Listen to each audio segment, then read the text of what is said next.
नमस्कार शेतकरी बांधवांनो, अननोन फार्मर 1969 ह्या यूट्यूब चॅनलवर तुमचे पुन्हा एकदा स्वागत.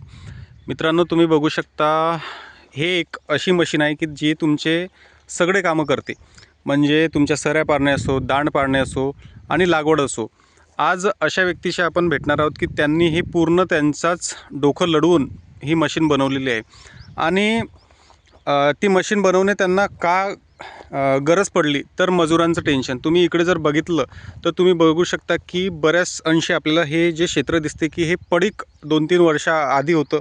कारण तुम्ही बघू शकता की याच्यात तण खूप सारं झालं. असं की जे आपण ज्यांना आपण भेटणार आहोत त्यांना असं झालं की सोयाबीनची लागवड केल्यानंतर त्यांना ॲलर्जी झाली त्याची आणि ते आजारी पडले.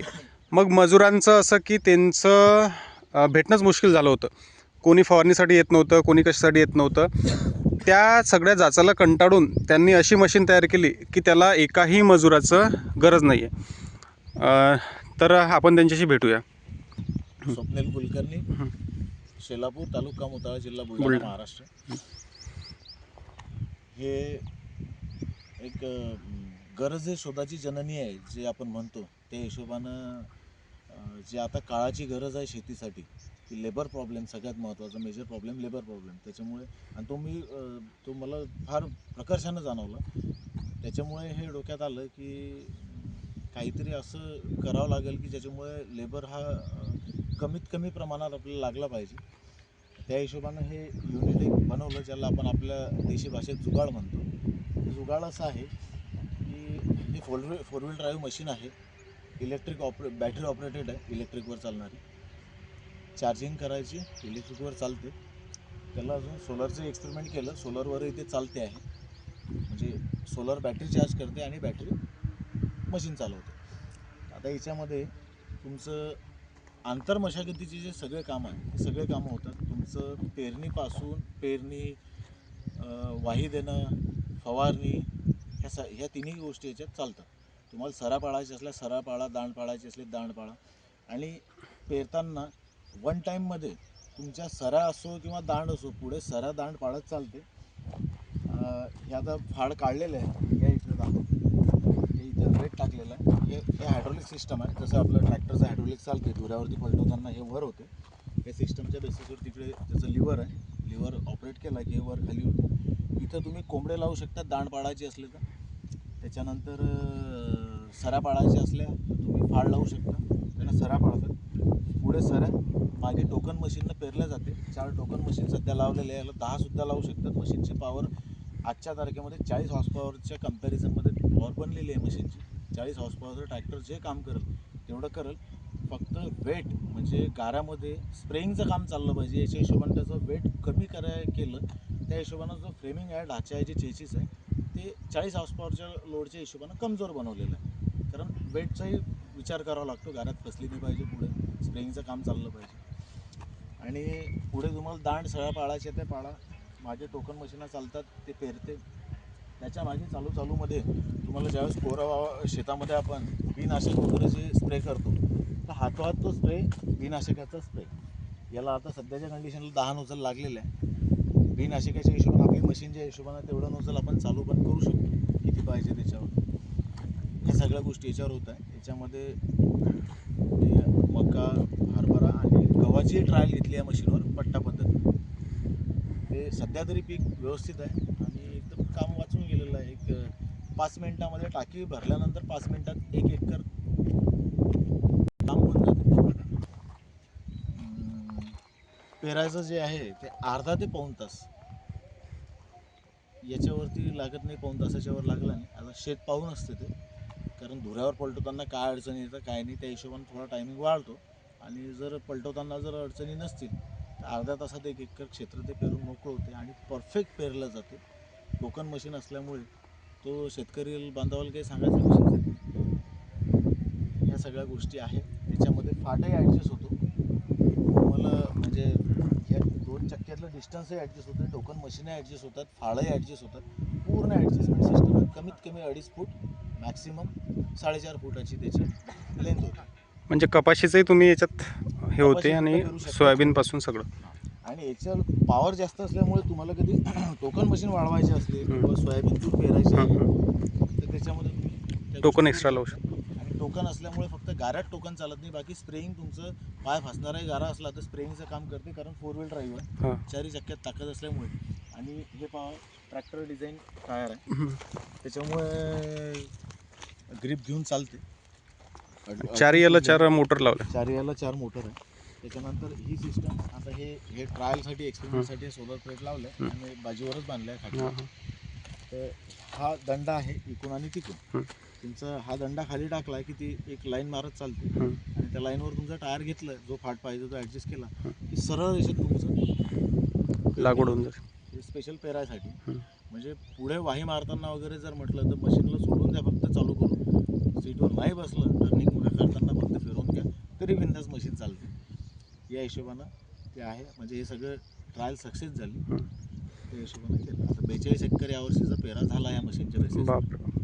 आणि सगळं मित्र कंपनीचं पेरलं. म्हणजे सगळे अर्निंग वगैरे ट्रायलच केलं समजा. ट्रायल केली तर 42 एकर पेरलं. याच्यामध्ये मक्का आणि हरभरा.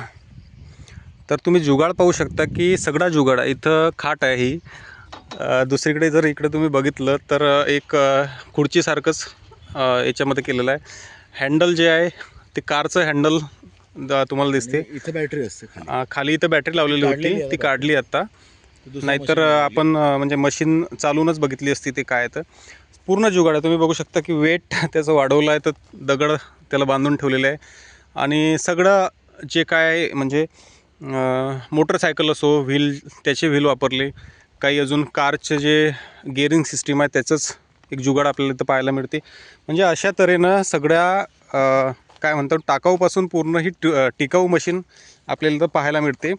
आणि शेतकऱ्यांना असा जुगाड करून त्याचा कमीत कमी खर्च कसा होईल आणि जास्तीत जास्त उत्पादन कसं होईल हेच बघणं आजच्या काळात गरजेचं आहे. कारण लेबर जर म्हटलं तुम्ही तर लेबर त्यांच्या मागेच एवढा पैसा जातो की भयानक. मग खतं असो किंवा इतर गोष्टी असो, तो तिथं खर्च कमी करून तुम्ही खतांचं किंवा औषधी किंवा इतर गोष्टींचं तुम्ही त्याच्यामध्ये नियोजन करू शकता, असं एकंदरीत आपल्याला इथं दिसतं आहे. आणि पुढे याचं पेटेंट करून यांना चांगल्याच पद्धतीनं ही मशीन बनवायचं आहे. तर प्रोडक्शनच सुरू करायचं आहे. काळाची गरज आहे शेतकऱ्यासाठी ते. आणि शेतकऱ्याचं कुठेतरी जो मी प्रॉब्लेम फेस करू राहिलो ते प्रत्येक शेतकरी फेस करून राहिला. आता बाजारभाव वगैरे हा नंतरचा विषय, पण जेवढं त्याचं काम इझी होईल लेबरसाठी तेवढं त्याचं उत्पादनातही वाढ होईल, तोही रिलॅक्स राहील. त्या हिशोबानं म्हणजे असं काही त्याला अर्निंग सोर्स म्हणून आपल्याला ते युनिट चालू नाही करायचं आहे, पण एक जेमतेम आपण जे मेहनत करू जेमतेम प्रॉफिट ऑफ मार्जिनवरती शेतकऱ्यासाठी काहीतरी करता येईल असं आता वाटून राहिलं आहे. सक्सेस झाल्यानंतर तर ते आपण करू, प्रोडक्शनच चालू करायचं आपल्याला. आता थोडक्यात आपण एकंदरीत आता खर्च किती आला ते आपण त्यांना विचारू. कारण आता सध्याच्या कंडिशनला माझे जवळपास 2.5 लाखाच्या आसपास मला याला खर्च आलेला आहे. आता याच्यामध्ये अजून काही कमी होतील किंवा वाढतील अजून काय आपल्याला. आता याला खत सिस्टम करायचे, खत टाकायचं, म्हणजे पेरतानाही खत पडलं पाहिजे, अजून खताची सिस्टम लावलेली नाही. किंवा वाही मारताना पुढे खत पडू राहिलं आणि त्याच्यावरती वाही बसू राहिली, म्हणजे ते एक टेन्शन मिटून जाते. तर वरती कॅबिन सोलर प्लेट्स वाढवायच्या, त्याला खर्च कमी जास्त होईल तो अजून. कारण एक्सपेरिमेंट जॉबमध्ये थोडा खर्च जास्तच लागत असतो, कारण तोडमोड होते, बरेचसे पार्ट्स आणून ते अंगावर पडतात की नाही जमत. आता माझं जो हब मोटर वगैरे आणून पडलेलं आहे, 20-25 हजाराचं सामान तर असंच अंगावर पडलेलं आहे माझे, जे हिला लागलं नाही, फेल झालं, ते दुसरं आणावं लागलं. अशा हिशोबानं आता एक रँडमली 2.5 लाखाच्या आसपर्यंत माझे अटकले. आता पुढे पाहता येते काय होते काय नाही, कमी जास्त होऊ शकतात, त्यात तो काही विषय नाही. आणि दुसरी गोष्ट मग वरती समजा याचं पूर्ण एक जो काय ढाचा किंवा काय त्यालाही अजून थोडासा खर्च येईल. परंतु आजच्या वर्षी म्हणजे यावर्षी त्यांनी 42 एकर याच्यावरती पूर्ण पेरलं. त्यांची स्वतःची त्यांनी जमीन पेरली. तुम्हाला जर समोर दाखवलं आपण तर इकडे आपण त्यांनी त्याच्यात मक्याची लागवड घेतलेली आहे. आणि टोकन म्हणजे ही मशीन वापरूनच पूर्ण त्यांनी त्याची लागवड केलेली आहे. आणि आपल्याला माहिती आहे की मका जर टोकन पद्धतीनं आपण लागवड करतो त्याच्यात बियाणं वाचते. म्हणजे एकरी साधारणतः 6-7 किंवा 8 किलोच त्यांना लागते.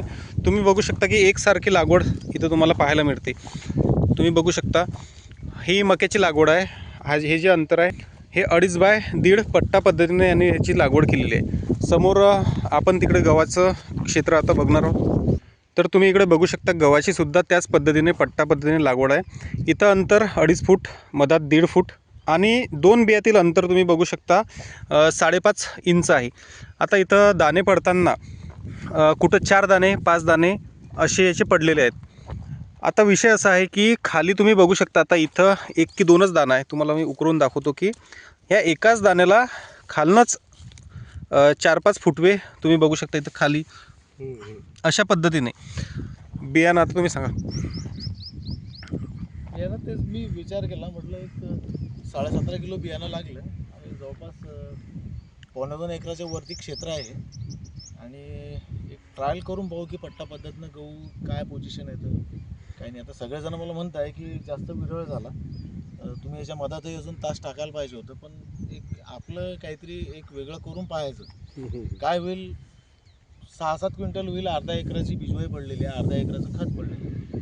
अर्धा एकराच्या हिशोबाने उत्पन्न झालं तर ठीक आहे. आपलं क्षेत्र तसंही आपलं आपण खालीच ठेवणार होतो, त्या हिशोबाने आपण ते ट्रायल केली. आता उत्पन्न काय वाढ होते की जनरली जे सरासरी उत्पन्न येते की 17.5 किलोच्या हिशोबानं, त्या हिशोबानं आता ते निघाल्यानंतर आपल्याला समजेल. आज हा गहू आहे म्हणजे हा 8 जानेवारीचा पेरा. 8 जानेवारीच्या पेऱ्याच्या हिशोबानं 1 महिना जवळपास होऊन राहिला आहे गव्हाला. आता 1 महिन्यामध्ये याला पहिलं मी तणनाशकाचा स्प्रे केला, बस. याच्या व्यतिरिक्त कुठलंच काहीच नाही. आणि याला 2 पाणी झालेलं आहे आतापर्यंत. आता पाहू काय होतं पुढे. तर असा एकंदरीत हा सगळा विषय आहे आणि पूर्ण जुगाडवर तुम्ही हे बघू शकता. पूर्ण जुगाडवर हे सगळं केलेलं आहे. लेबर एक सुद्धा यांना लेबर लागलेलं नाही आहे. फवारणी असो त्याच्यात सगळ्या गोष्टी त्यांनी ह्या समोरच्या मशीननेच केलेल्या आहे. तुम्हाला जर व्हिडिओ आवडला तर लाईक करा, सबस्क्राईब करा, शेअर करा. भेटूया नवीन काहीतरी असंच घेऊन. तोपर्यंत धन्यवाद.